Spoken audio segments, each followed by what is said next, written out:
사도행전 9장 3절 말씀부터 7절 말씀까지 함께 교독하겠습니다. 사울이 길을 가다가 다메섹에 가까이 이르더니 호련히 하늘로부터 빛이 그를 둘러 비추는지라.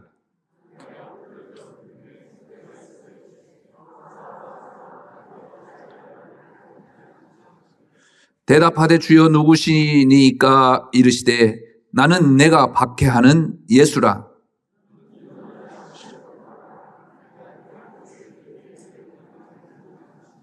같이 봅니다. 같이 가던 사람들은 소리만 듣고 아무도 보지 못하여 말을 못하고 서 있더라. 아멘.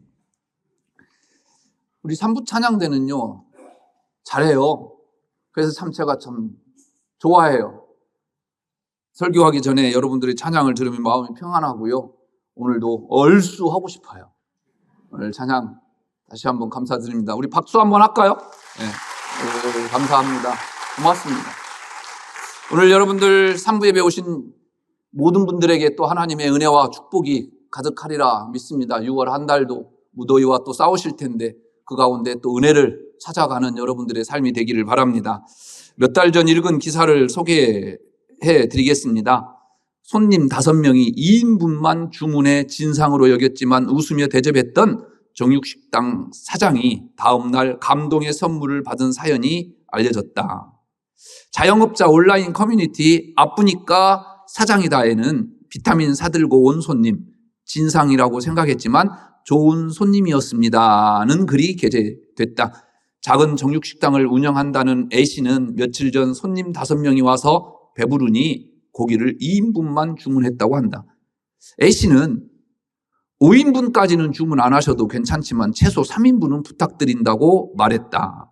해당 손님은 우리 다 못 먹어 아가씨, 남긴 건 환불해 주나? 라며 2인분 주문을 고집했다. 다른 이야기도 하셨지만 상상에 맡기겠다. 단련돼 있어 괜찮았다. 제가 웃으면서 아버지 저도 먹고 살아야지요 하면서 넘겼다고 전했다. 오늘 아침 식당 문을 열려고 보니 쇼핑백이 걸려 있더라며 손편지와 선물이 담겨 있었다고 밝혔다. 엊그제 무리한 부탁을 드렸었는데 되돌아보니 죄송스럽다. 그럼에도 친절하게 응대해줘서 참 감사드린다. 기력 회복에 좋다고 해서 샀다. 드시고 힘내세요. 미안했습니다. 라고 써 있다. A씨는 편지가 길게 남겨져 있었는데 아마도 집에 돌아가셔서 이 얘기를 따님께 했고 따님께 많이 혼나신 듯 했다고 전했다. 그는 초반에는 제 성질에 못 이겨서 그렇게는 절대 안 된다고 딱 자르기만 했는데 이번에 웃어 넘긴 게 참 다행이라는 생각이 든다고 밝혔다. A씨는 오늘도 힘내서 장사할 이유가 생겼다. 친절함은 배신하지 않는가 보다. 기력 회복에 좋다는 비타 파워볼과 아마도 해외에서 사오신 것 같은 말린 망고 생각을 많이 하고 갖다 주신 것 같아 감동이었다 라며 적었다. 여러분들의 삶이 좀 이랬으면 좋겠어요. 주인이든 손님이든 누구에게 감동을 주는 그 삶 기대해 봅니다. 회개는요, 본인에게 물론 상대방에게도 감동을 가져다 줍니다. 우리 그리스도인이 사는 방법은 바로 이 회개입니다. 우리는 그리스도인으로 살아가지만요, 인간의 본성에 참 충실합니다. 그런데도 예수님은 참 멋진 분이세요. 본성에 따라 우겨대며 거짓말합니다. 아내에게 하고 싶은 말, 안 해야 될 말 다 퍼붓습니다. 자식에게 화를 참지 못해 면목이 없을 때 많습니다. 그때마다 우리 예수님은요, 내 등 뒤에 숨어 계셔요. 매 순간순간 우리의 잘못을 꾸짖으시고 우리를 늘 쳐다보고 계신다고 한다면 저나 여러분들 어떻게 살 수 있을까요? 숨어주시고 참아주시니까요, 깨닫게 되는 겁니다. 회개라는 것이 잘못을 지적해서 이루어지는 것만은 아닙니다. 자녀들이 철이 드는 것이요, 우리 부모들이 늘 지적질해서가 아닙니다. 때로는 모른 척하고 때로는 모른 척, 안 본 척 참아주고 인내해 줘서 그 자녀들이 또 깨닫게 됩니다. 행한 대로 구원받는다고 한다면 누가 구원받을 수 있을까요? 기독교는 회개와 믿음을 통해서 구원을 받는 종교입니다. 그래서 은혜의 종교라고 이야기합니다. 본문은 기독교 역사에서 가장 위대한 한 사도가 탄생하는 장면이기도 합니다. 흔히 사울은 큰 자라는 뜻으로 바울이 회심하기 이전에 가졌던 이름이다. 그 이름처럼 교만해서 기독교를 박해했었다. 이에 반해서 바울은 작은 자라는 뜻이다. 바울이 회심한 이후에는 작은 자로 섬기는 자가 되었다. 이런 설교들 여러분들 많이 들어보셨을 것입니다. 그래서 여러분들도 그렇게 알고 계신가요? 아니요. 여러 번 말씀드렸듯이요. 사울은 히브리식 이름이고 바울은 로마식 이름입니다. 시몬과 베드로도 마찬가지예요. 당시 사람들은 이렇게 두 가지 이름을 가진 경우가 많았습니다. 사울은 성경에 등장하는 초반에 부른 히브리식 이름이에요. 그가 이방인 전도에 전념하면서부터 바울이라고 하는 이름이 더 많이 쓰였는데요. 이방인을 상대하는 상황 속에서 로마식 이름을 불려지는 거 당연한 것 아니겠습니까? 어쨌든 바울이 회개해서 박해자에서 하나님의 일꾼으로 바뀌는 역사적인 장면이 오늘 본문 말씀입니다. 그런데요, 주목할 것은요, 저도 금방 말씀드렸듯이 사울이 회개했다고 했는데 맞습니까? 그가 자발적으로 회개했습니까? 본문을 보면 그는요, 회개할 마음이 전혀 없습니다. 그는 예수 믿는 사람들을 잡을 권세를 가졌고 다메섹에 간 이유도 그렇습니다. 그런 사울이 주의 제자들에 대해서 여전히 우욕과 살기가 가득했더라 1절에서 누가는 보여줍니다. 유대교에 대한 확신이 너무 지나쳐서 적극적인 박해자로 나서고 있어요.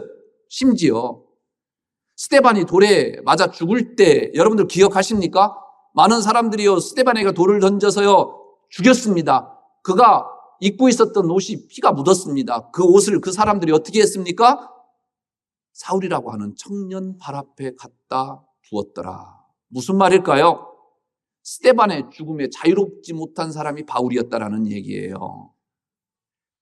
그 스데반을 죽이는 주도적인 역할을 감당했던 사람이 바로 사울이었다라는 것입니다.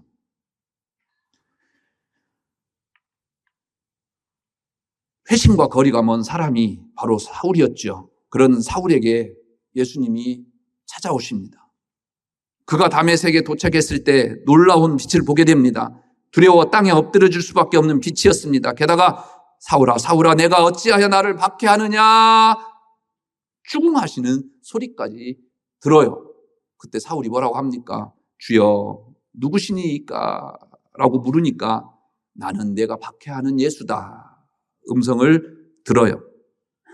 이 놀라운 빛으로 시력을 잃고 사람들의 손에 이끌려 다메섹에 들어갈 수밖에 없었습니다. 그리고 사울은 이방인의 대사도가 됩니다. 이렇게 주님이 직접 사울을 찾아가셨다라는 겁니다. 바울의 회개가 스스로의 결단에 의해서 이루어졌습니까? 아닙니다.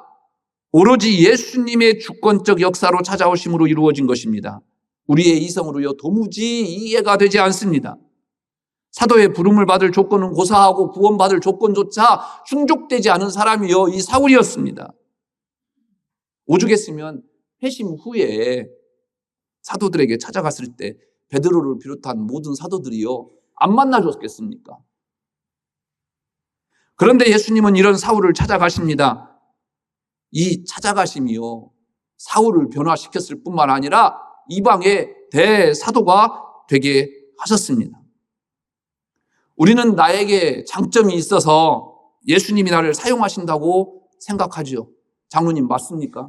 장로님 된 게 장로님 딱 자격을 갖춰서 이 목사가 담임 목사가 된 게 자격이 있어서 아유 고마워요. 2부 예배 때 장로님한테 물었더니 아니래. 아니더라도 그런 말 하면 안 되지. 그래도 예의상 그렇다고 아니라고 해야지. 그죠? 장로님 역시 훌륭하셔요. 자격 없어요. 그럼에도 불구하고 주님이 찾아오신다니까요. 찾아오셔서요, 나를 바꾸어 가셔요. 아니, 나를 이끌어 가신다라는 거예요. 이것이 바로 은혜지요. 감당할 수 없음에도 불구하고 나에게 주셔서 그거를 통해서 하나님의 역사를 이끌어가는 주인공이 되게 하셨다. 바로 하나님의 은혜입니다. 아브라함에게도 하나님은 찾아오셨어요. 아브라함은 처음부터 믿는 사람이 아니었습니다. 전해오는 이야기는 아버지 데라는 갈대아 우르에서 우상신을 섬기는 사람이었고 우상을 만드는 사람이었어요. 이런 데라가 갑자기요, 갈대아 우르를 떠나고 가나안으로 향했다라고 성경은 기록하고 있어요. 그리고 하란에 머물러 살고 있습니다. 왜 데라가 갈대아 우르를 떠났는지에 대해서 성경은 이런 방구 이야기하지 않습니다. 답이 없으니까요, 우리는 더 상상의 날개를 펼 수가 있는 공간이 생겼습니다. 이것은 다분히 저의 개인적인 생각이에요. 성경 말씀이 아니니까 여러분들이 걸러서 들었으면 좋겠어요. 성경에 보면요, 데라가 세 아들이 있었어요. 아브람, 나홀, 하란. 그런데 하란은 아버지 데라보다 먼저 죽었어요. 면전에서. 그 아들이 누구예요, 장로님? 아브라함이 데리고 다녔던 조카 롯이었어요. 아브라함은요, 또 나홀은 모두 결혼했다라고 성경에 기록하고 있어요. 그런데 아브라함이 사레와 결혼했는데 자식이 없었더라 기록해요. 그런데 나홀은 결혼했는데 자식이 없었더라는 말을 안 한 것을 보면 나홀은 결혼해서 애를 낳은 것 같아요. 여러분들이 데라라고 하면 어떤 생각을 가질까요? 1부부터 3부까지 계속해서 전화벨 소리가 울려요. 전화벨 소리는 살아있다라고 하는 증거예요. 괜찮아요. 당시 결혼해서 자식을 낳지 못하면 저주를 받았다라고 생각을 했어요. 그리고 자식이 면전에서 죽었어요. 여러분들이 데라라고 한다면 어떻게 생각하시겠습니까? 데라가 충분히 갈대아 우르를 떠날 이유가 아닐까요? 그래서 데라는 아브라함과 며느리 사레와 죽은 아들 롯을 데리고 떠났더라. 나홀을 데리고 가지 않았어요. 먼저 길을 떠난 것이요, 아브라함이었습니다. 아버지가 데라가 가족들을 데리고 우르를 떠나 하란 땅에 머물게 됩니다. 그런데 데라는 하란 땅을 넘어서지 못합니다. 하란까지는 자신이 알고 있었던 세계였습니다. 자신이 알고 지냈던 문화이고요, 가치관이 통하는 세상이었습니다. 나와바리입니다. 하란을 넘어서는 것은요, 자신이 알지 못하는 미지의 세계로 나가는 것이었습니다. 자기가 알던 곳을 떠나 다른 문화권으로 간다라는 거 매우 위험하지요. 두렵지요. 데라는 모험을 하지 않고 하란에 머물러 거기에 생을 마감합니다. 데라라는 이름은요, 공교롭게도요, 무슨 뜻을 갖고 있는 줄 아세요? 지연시키다라는 뜻을 갖고 있어요. 데라의 지체함은요, 아브라함까지 가지 못하게 막고 지연시키고 있습니다. 무엇인가 이루는 사람은요, 이런 것들을 뛰어넘는 거예요. 우리의 가치관과 우리의 문화를요, 뛰어넘는 자가요, 뭔가 이루는 거예요. 데라는 갈대아 우르는 떠났지만 하란에 머물러 있습니다. 그래서 데라는 그곳에 묻힙니다. 죽습니다. 하지만 아브라함은요, 하나님께서 떠나라는 말씀을 듣고 떠났습니다. 하나님은 아브라함에게 너는 본토 친척 아비의 집을 떠나 내가 지시할 땅으로 가라 말씀하시지요. 아브라함은 아버지 데라를 뒤로 하고요, 가나안을 떠납니다. 고향 친척 아버지의 집은 그가 속해 있던 문화와 가치관이었습니다. 하나님은 그것들을 떠나라고 하십니다. 그 모든 것을 버리라고 모험하라 이야기하십니다. 어쩌면 아브라함도 그곳에 머물고 싶었을 것입니다. 우리는 아브라함이 떠난 것으로 알고 있는데요, 그렇지 않아요. 아브라함이 하란을 떠난 것이 아닙니다. 하나님께서 찾아가셨어요. 그리고 그를 이끌어내셨어요. 바로 하나님의 찾아오심입니다. 하나님이 떠나라 말씀하시니 그곳에 머물 수 없었던 것입니다. 순종할 수밖에 없었습니다. 그런 아브라함과 데라의 비교된 삶을 우리는요 만날 수가 있어요. 데라는 하란에서 죽었고 아브라함은 가나안 땅을 차지하였더라.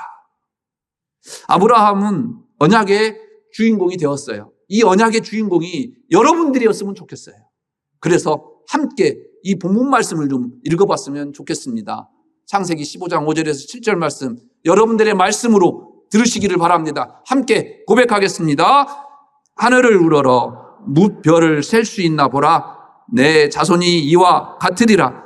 아브라함이 여호와를 믿으니 여호와께서 이를 그의 의로 여기시고 또 그에게 이르시되 나는 이 땅을 내게 주어 소유를 삼게 하려고 너를 갈대아인의 우르에서 이끌어낸 여호와라. 나는 여호와라. 너를 이끌어낸 여호와라. 이 말씀이 여러분들의 말씀이기를 주의 이름으로 축복합니다. 여러분들이 하나님 앞에 축복받고 하나님이 여러분들을 찾아오셨던 것처럼 여러분들의 자녀들에게 하나님께서 여러분들과 더한 은혜와 축복을 주시기 위해서 찾아가는 은혜가 있기를 주의 이름으로 축복합니다. 바울을 보십시오.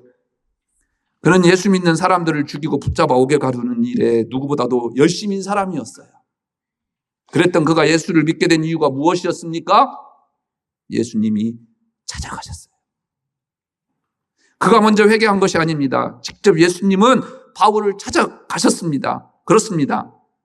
우리가 오늘 왜 이 자리에 서 있습니까? 여러분들이 먼저 회개하고 예수를 믿었습니까?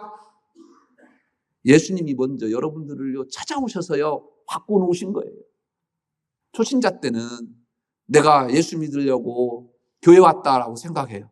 그런데 우리 꿈꾸는 교회 여러분들만큼은 저쪽 교회 그분들은요 그렇게 생각할 수가 있어요. 그런데 전혀 우리 꿈꾸는 교회 성도님들만큼은 하나님이 나를 먼저 찾아오셔서 나를 변화시키시고 나를 이끌어 오셔서 이 축복의 자리를 차지하게 하셨다라고 하는 고백이 여러분들 고백이기를 주의 이름으로 축복합니다. 예수님은요 나를 먼저 찾아오셨어요. 나의 삐뚤어짐과 모남에도 불구하고 주님이 찾아오십니다. 그리고 내가 변화받아서 그 은혜 안에 서 있는 거예요. 한국의 삭개오라고 불리우는 맹인 전도자 백사겸이라고 하는 초대교회 인물이 있어요. 이 백사겸이라고 하는 인물은 여러분들이 좀 기억했으면 좋겠어요. 1860년 평안도에서요 평범한 농부 아들로 태어났는데 2살 때 아버지가 죽었어요. 농경시대에 아버지가 죽었다? 그때부터 이제 고난의 시작임을 우리에게 가르쳐 주죠. 9살 때는요 안지를 앓다가 시력을 잃었습니다. 어머니마저 또 돌아가셨습니다. 이제 형과 그 백사겸은 고아가 되었습니다. 형의 손에 이끌려 북을 하면서 백사겸은 살았어요. 근데 11살 때에 형이 다른 집 머슴으로 들어갔네요. 이제 혼자 남았어요. 갈 데가 없었는데요. 굉장히 지혜가 많았고요. 머리가 좋았던 것 같습니다. 점쟁이가요. 데리고 갔어요. 그리고 그에게 복수를 알려줘요. 15살 때 스승으로부터 점치는 도구인 산통과 지팡이 하나를 물려받고요. 23년 동안 평양, 경성, 원주, 이천 등지를 다니면서 점을 쳐주고 살았습니다. 명성이 꽤 알려져서 양반집에서요 가마를 보낼 정도가 되었다고 합니다. 결혼했어요. 결혼한 거 보니까요 참 재밌어요.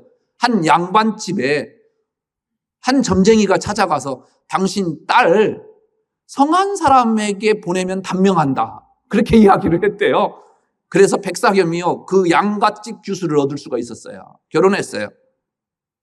결혼 후에 지금 고향읍에 정착하면서 살면서 고향읍 백장님이라고 하는 명성을 떨치며 부자가 됐어요. 부자가 되어서 넉넉하게 잘 처자식 데리고 사는데요. 마음에 양심의 가책이 느껴지더라는 거예요. 내가 가난한 사람들 등쳐먹어서 거짓말로 점쳐주고 재물을 갈취했다라고 하는 그 양심의 가책이요 도저히 견딜 수 없게 만들더라는 거예요. 죄책감을 씻어보려고요. 거지를 정성껏 대접도 하고 구제를 마음껏 해보기도 했답니다. 근데 소용이 없었어요. 10년 넘게 나라와 민족을 위해서 축원기도도 한번 해봤습니다. 그러면 내가 이 죄를 씻을 수 있겠다. 그런데 아무런 효용이 없습니다. 그래서 저녁에 별이 뜰 때부터 이튿날 해가 뜰 때까지 잡신을 내쫓기 위해서 도교의 태을에게 올리는 독경문인 태을보신경을 암송하면서 철야 기도를 했다고 해요. 철야 기도를 100일 마치는 날, 장로님, 해 뜨는 데서부터 해 질 때까지가 아니라 해 질 때부터 해 뜰 때까지 더 길어요. 100일 기도 해보셨어요? 안 해보셨죠? 저도 그랬어요. 저도 안 했으니까 걱정하지 마세요.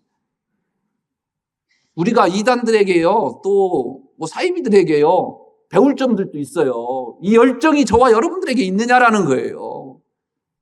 그런데 아무튼 100일째 되는 날 남감리교회 김재옥이라고 하는 자가 임가기도라고 하는 빨간 표지로 된 전도 책자를 건네주면서 이것은 예수 믿는 도다. 한번 시간 날 때 읽어보십시오라고 이야기하고 갔어요. 예수라는 말에요, 이 책 거들떠도 안 보고요, 버릴 수는 없고 예의상 체면상 그래서 괴짝에 넣어놨어요. 어느 날 백사겸이 꿈을 꿨어요. 하늘나라에 갔는데요, 앞뒤를 분간할 수가 없더라는 거예요. 어디로 가야 할지 모르고 방황하고 있을 때 한 사람이 은산통을 손에 쥐어주면서 은으로 만든 점치는 그 통이에요. 나는 예수다. 내가 주는 이 산통은 의의 산통이니 받아가라 라는 이야기를 해서요, 깜짝 놀라서 깼습니다. 백사겸은 아내에게 언젠가 받았던 인가기도라고 하는 그 책을 아내에게 처음부터 끝까지 천천히 다 읽어달라고 했습니다. 감명을 받아서요, 예수 믿기로 결심했어요. 인과기도 책의 내용은요, 남을 속이고 우상을 숭배하던 가장이 방탕해서 패가 망신하다가 예수를 믿고 새 사람이 되어 집안을 다시 일으킨다라는 내용이었어요. 자기의 이야기와 똑같은 거예요. 백사겸은요, 자신에게 책을 건네준 김재옥을 찾아가서요, 신앙 고백을 합니다. 점치는 기구를 불사르고 북과 산통을 선교사에 내어주고 고향읍 교회를 출석했어요. 백사겸은 온 가족들과 함께요, 세례를 받았습니다. 그리고 삭개옷처럼 철저하게 회개하는 생활을 했습니다. 점을 쳐서 남을 속이서 모았던 재산은 불의의 재산이라고 생각해서 모두 처분해서 사람들에게 다 나눠줬어요. 그래요. 1부부터 3부까지 여기에서 아멘하는 사람은 한 명도 없었어요. 자신은 구걸하며 다니겠다고 선언했어요. 그리고 3, 4개월 동안요, 아침부터 저녁까지 부인이 읽어주는 성경과 찬송을요, 거의 모조리 다 외워버렸어요. 복음서를요, 달달달달 한자도 빼놓지 않고 다 외웠대요. 남감리교 선교사 리드가 그에게 직분을 주어서 유급전도사가 되어서요, 교회를 섬기게 되지요. 백사겸은 각처로 두루 다니면서요, 전도했습니다. 혹시 여러분들이 들어보셨는지도 모르겠습니다. 장단읍 교회, 감바위 교회, 개성 남북교회를 개척 설립했던 장본인이었습니다. 백사겸의 자녀들 중에 백남석이라고 하는 사람이 있는데요, 에모리 대학을 졸업하고 연희전문대학교 교수로 봉직하면서 한국주일학교 운동에 크게 공헌했던 사람이었습니다. 예수님은요, 점쟁이 백사겸을 찾아가 회개시켜서 복음을 전하는 복음의 나팔수가 되게 하셨습니다. 여러분들은 예수님을 만나셨습니까? 그 예수님께서 여러분들을 어떻게 바꾸실지 제가 기대해 보겠습니다. 어떻게 여러분들의 삶을 이끌어 가실지 여러분들을 통해서 한번 기대해 보겠습니다. 기도하겠습니다.